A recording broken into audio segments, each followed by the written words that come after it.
I've owned the Oklahoma Joe's FireCraft series grill now for about 3 weeks, and I'd like to give you some feedback on this. If anyone is interested in stepping into this realm of grilling, this is probably a good review for you. I'm going to be very objective because there are some things that I like about this, and there are some things that I think Char Grill or Oklahoma Joe's or whoever is mass producing these really needs to take into consideration. In the 3 weeks or so that I've owned this, I've done several different kinds of cooks on it.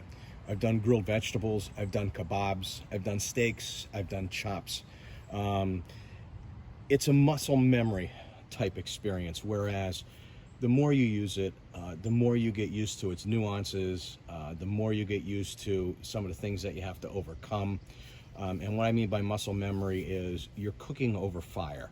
You're not cooking over a charcoal briquette grill or a gas grill. Or even a pellet grill. You're cooking over live fire. So you have things to consider like wind, proper gloves, proper cookware that you're going to be using over the fire. This is not a replacement for a more expensive Argentine style wood fire grill. This is its own entity. This grill, in my opinion, is for someone who is ready to step up and do some over the fire cooking that may have experience with a propane grill or a charcoal grill or a pellet grill, or maybe if you're like me, my fire pit that I do cooking is right behind me. Maybe you just wanted to add another fire that you're not stooping over in addition to what you're doing on the fire pit. And that was my objective with owning this. And as I mentioned in the previous video, a kind of unboxing video, is I got a hell of a deal on this grill on July 4th. They had a sale, and this grill came with the wind guard, and it came with a cover, and with all the discounts, this was shipped for $342. So it was a heck of a deal. And in that initial video, I also pointed out some disappointments with it. There was some rust on one of the legs. The barrel had a scrape in it that I sanded and I touched up with heat paint. The corner welds on this grill had some chips in it, and I also sanded and I touched them up with some heat paint. So if Charbroil or Oklahoma Joe's is listening or watching this video, they definitely need to put a little more attention into their QC packing department before they send things out to customers. And then I also want to talk about the things that I like about this, the beneficial aspects of this grill, and some of the little annoyances that I call muscle memory items that you just kind of have to remember, because when you're into the funk of cooking, sometimes you got two things going at once, and you want to reach for something, or you want to move something, or you want to do something on the stove. You have insulated handles, and you have insulated cookware. Not with this. You need a good pair of welding gloves, or you need a good pair of over-the-fire gloves, which is what I use, and you see off to the right there. Something else that you might need if you are just getting into this is a nice big chimney, and I like the one from Weber. It has a big canister, which allows you to get a lot of charcoal started in there. And also, the Weber has two handles where you can handle this with both your left and your right hand, and that makes for a little safer experience when you're dumping it into this pit. So let's talk a little bit about what it takes to get a fire started in this. And I'm not trying to be oversimplified, but I want to point out the nuances of this grill, because you're working with fire, okay? And it's in your face. And if you watch that Oklahoma Joe's video with the gentleman standing there with a big smile on his face, kind of tonging some things, he's got a couple of, no. This fire is hot, okay? And it's in your face. And if you have any kind of wind going, it's gonna be blowing that heat right on you. And another thing to think about, okay, is when these grates get hot, you just don't grab an end of this grate and swing it out of the way. You need to have protective gloves on. So in order to get a fire started on this grill, basically you pull the cover off, and this is what you have. You have to have your grill grate swung to the inside below these posts. So what you need to do is you need to get them swung out of the way, okay? And if you have the wind guard, you can see right there that I can only go so far. So what you have to do is you have to get both of these grill grates up and above the wind guard, out of the way. And then you get your chimney and you dump your coals into the pit. You have to be very cognizant of what's going on, because the heat is going to get these handles really hot or even melt them. So as soon as you get that fire going, you kind of have to swing these grates kind of out of the way like that. Now these grates is the biggest disappointment in this grill, and not necessarily the material that they're made out of. I'm talking about the functionality of these. There's a spin lock system on this handle, and if you loosen, you can see that it doesn't go up and down these rods very easily. So in the heat of the moment when you're cooking and you have to make adjustments on your elevation, okay, it's not always going to be as smooth as they show you on the videos, especially when these are weighted with cast iron cookware, which is what you should be using on this type of grill. I'll get to that in a moment. So once you get these in place, okay, on the grill, you could start your cook. And it's going to take some experience in knowing just what elevation you're going to need these racks in relation to the fire that's going on underneath. If you are a charcoal briquette kind of person, then you kind of know where you're at. But if you're going to start cooking with wood fire, and you're going to do some real wood fire cooking, it's going to take some experimentation and some time to figure out where your elevation is. I'm going to take the camera off the tripod, and I want to show you a couple things right here. Okay. These rods that the cooking grates right up and down on are supposed to be stainless steel, but I'm going to focus in on it. I want you to take a look at the scratches in this stainless steel. Okay. My wife owns a machining business, and I'm pretty familiar with metals. This is definitely not 440 grade or case hardened stainless steel. This is probably 302 to 316 grade. And if the spin lock screw in these handles is gouging that stainless like that, I really think that this grill manufacturer can put a little bit more effort into better quality stands, slide stands for these grill grates. So let's take a closer look inside this pit. It's fairly straightforward, and it probably looks a lot like charcoal grills to you.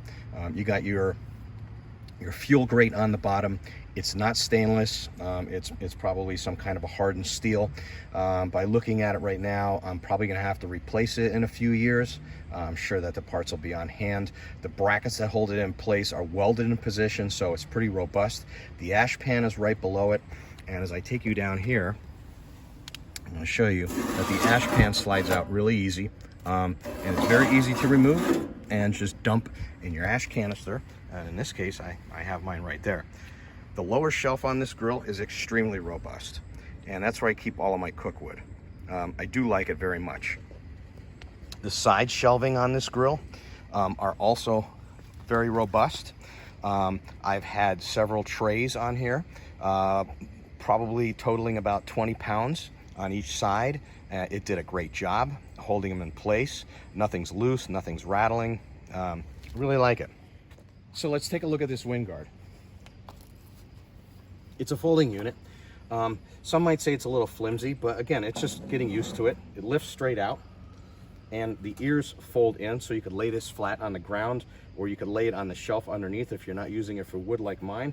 And then you just bring it back up, you fold out the ears, and you just drop it right in place. I highly recommend this because you're cooking outside and you can't control the wind. And if you have a wind that's blowing across from the back of your pit, it's going to blow that heat right in your face. Earlier I was talking about these grill grate stands, and I want to point something else out to you right here. There's a set screw on the bottom of these, so when you lay these into this bracket, the set screw kind of holds it in place. But this one is just, it is so freaking wobbly. And in my opinion, unfortunately, these stainless stands are probably the most important part in terms of functionality, user friendliness, and safety of this grill. Cleanup on this is fairly straightforward. Not too much different from a fireplace, a fire pit, or even a charcoal grill. And those grill grates that you see that are in the round holders, they clean up pretty good. They weren't too difficult of a task to get them clean. It's extremely versatile. You could do vegetables on this. You could do several kinds of meat. You can have two different tiers going at the same time. However, I'm going to come back to that muscle memory thing. It's going to take experience with knowing what elevation to have your food and for how long, and also remembering to keep your gloves on when you're doing any kind of changes in elevation or moving your food left to right on those grill grates, because everything gets almost as hot as that fire underneath. I just love the way this thing looks, even though I consider those uprights flimsy. I wish this grill was maybe another 2 to 3 inches wider, and we could get a fire going on both ends if I wanted to. That would be great too. So what don't I like about it? I don't like those uprights. And the slide lock system on those uprights is not as smooth, and it's not as easy and user-friendly as they make it on the Oklahoma Joe's website videos. It does take some getting used to, and as I said, I'll go back to that, it takes some muscle memory to get used to what you're going to be doing with it and how you're going to be cooking. I like the versatility of the grill. I think the barrel is extremely robust. The legs are nice and sturdy. I love the adjustable feet, especially on my stone patio here that has a very uneven surface. I don't think that this is going to be too much of a hassle to move into the shed during the wintertime. I'm not going to leave it out here. The shelving comes off fairly easy. It's not a very heavy pit once you unload that lower shelf. So right now, I think these are going for about $3.99 for just the pit itself. You got to watch the Oklahoma Joe's website for specials. I would sign up and get their newsletter if you're interested in one of these to see if they offer any discounts or any coupon codes. Summing things up here, who is this grill for? Well, it's for anyone who I think would like to dip their toes into over the fire cooking, where you don't have to spend $1,000 or more than $1,000 on, say, like a Brio fire pit and their stand, which, by the way, I do like the Brio products. I really do. I think they're great. They're locally made here in Pennsylvania, but you don't have to spend over $1,000 to get yourself a Brio experience. You don't have to spend $1,000 to get yourself a nice masonry fire pit like I have with a solid stainless steel cook grate over the top of it. You don't have to spend $1,000 plus, $2,000 plus on an Argentine grill. This is not an Argentine grill style replacement. The ones I'm talking about have the fire brick on the bottom of them. They have the stainless V grates on them for the channel functionality. No. This is its own entity. This is over the fire cooking and an entry level, and it's to get your toes wet. So if you're thinking about going from, say, a charcoal grill or pellet grill, as I mentioned before, or maybe even a propane gas grill, and getting into over the fire cooking, this is a nice start. Or, as I mentioned earlier, I'll say again, if you're looking to add an additional fire to something else that you're already doing, maybe on a fire pit, or maybe on a Brio, or maybe on some other type of grill, again, this fits that niche, or niche, however you want to say it. What do I like about it? Once I get the muscle memory down, and I'm still learning that, and that's simply, hey, Sam, put your gloves on before you touch the damn cook rack. Hey, Sam, have your gloves on if you want to move one of your cooking griddles to the back or to the side or to the left. Or, hey, you know what, you're in the middle of a funk and you need to swing this out of the way without burning your arm, so you can elevate the other side a little bit more. So it's getting used to the nuances of this grill. And maybe some of you won't enjoy that, but I do. I like the versatility. Again, you could remove this entirely if you just want to use one of these racks. They don't have to stay on these stainless stands. Keep in mind that you only have direct or indirect cooking on this grill. You don't have two zone because you don't have a cover. Now, Oklahoma Joe's does offer a nice domed roasting and smoking cover, which I haven't picked up yet. I think it's about $62 on the website, but I do intend to pick one of those up because I do want to do some roasting and I do want to see how it does with smoking. There's some other accessories that I'd also like to pick up. There's a griddle plate insert. There's a wok, I believe, insert, or a deep dish pan carbon steel insert that goes in those cooking ring grates, those holders. Definitely want to pick up some accessories. So as I get them and I use them, I'll post some follow-up videos on that. I kind of mentioned a bunch of things that I don't like about this grill, but overall, for the price point, I think it's a really neat product, and I think that this would be a nice addition to your backyard cooking, especially if you want to get yourself involved in over-the-fire cooking. You've watched videos, you've seen websites. Derek Wolf comes to mind. He has a great website, and you're looking at it and you're thinking, geez, I don't have a lot of resources, I don't have a lot of money, how can I get involved? Well, here's a nice price point right here, and it gives you some unique features. So good luck in your hunting and your research for products that allow you to cook over the fire. If you have any questions, post them in the comments. I'll be glad to do what I can to answer them, and I'll have some more reviews coming down the road.